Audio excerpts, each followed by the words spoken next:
કે રમણ રેતીમાં વિદુરજી બેઠા બેઠા હરિભજન કરતા હોય છે, નામ સ્મરણ કરતા હોય છે, અને ત્યાં ઉદ્ધવજી આવે છે ને વિદુરજીને કહે છે, એ વિદુર કાકા, અરે ઓ વિદુર કાકા. વિદુરજી વિચારે છે અહીંયા કોણ મને ઓળખી ગયું, કારણ કે વિદુરજીના પંચકેશ વધી ગયા છે, વાળ વધી ગયા છે, દાઢી વધી ગઈ છે.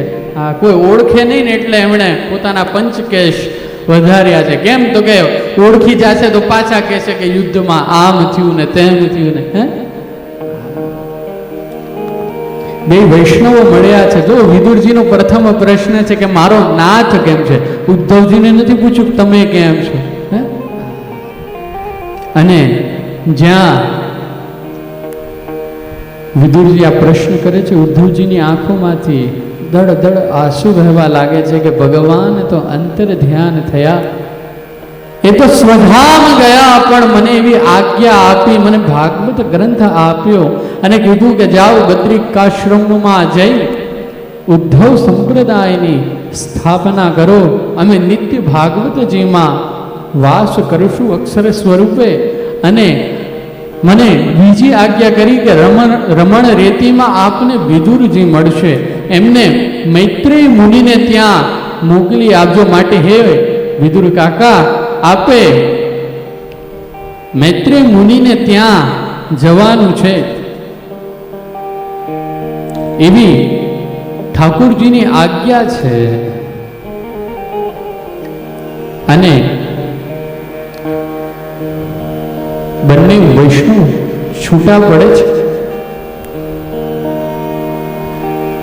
વિદુરજી મૈત્રેય મુનિના આશ્રમે આવે છે ને બદ્રિકાશ્રમમાં ઉદ્ધવજી જાય છે ને ઉદ્ધવ સંપ્રદાયની સ્થાપના કરે છે.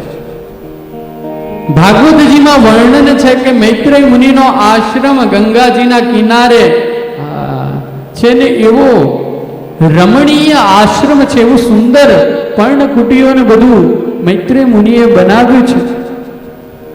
વિદુરજીને જ્યાં મૈત્રેય મુનિ જોવે છે ને કહે છે, આવો આવો યમરાજ.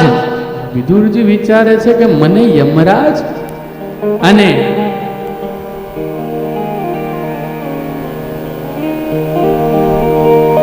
વિદુરજી મુનિને કહે છે, હે મુનિ, આપે મને ઓળખ્યો?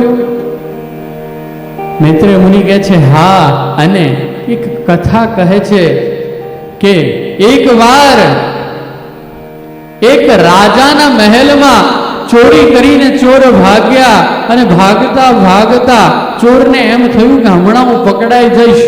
અને જ્યાં માંડવ્ય ઋષિ તપસ્યા કરી રહ્યા હોય છે એની બાજુમાં એ ધનના પોટલા ફેંકીને ભાગી જાય છે.